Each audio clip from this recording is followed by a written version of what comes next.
আসসালামু আলাইকুম। এখন মূলত রাত 12টা বাজার। এখন আমি অবস্থান করছি আমার গরুর মানে ফার্মে। তো এখন আমি গরুকে আর কি দেখতে আসছি, গরুর কী অবস্থা। আমি মূলত চেষ্টা করি গরুগুলোকে প্রায় এসে দেখার রাত্রে। তো শুধু মূলত একবার হলে আমি গরুর খামার এসে রাত্রে দেখার চেষ্টা করি।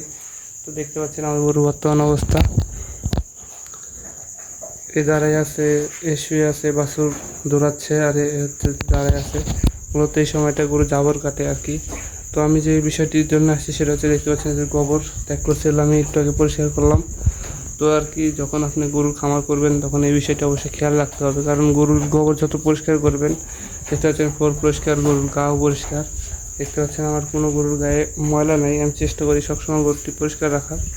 পরিষ্কার পরিচ্ছন্নতার কী মানে অঙ্গ, আর এখানে আপনি পরিষ্কার পরিচ্ছন্ন রাখলে গরুর রোগ ব্যাধিও কম হবে। তো দেখতে পাচ্ছেন এখন মূলত বাজে রাত 12টা। গরুর খামার করতে হলে আর কি এগুলো বিষয় খেয়াল রাখতে হবে। গরুর গা পরিষ্কার রাখতে হবে। ঘুম মানে ঘুমের মাঝে যখনই চেতন পাবেন একবার এসে আর কি দেখে যেতে হবে কী অবস্থা আর কি। তো দেখতে পাচ্ছেন গরুগুলো জাবর কাটছে, আর গরু যখন জাবর কাটবে তখন বুঝতে হবে গরু সুস্থ। যে গরু জাবর কাটবে না সেই গরু অবশ্যই অসুস্থ।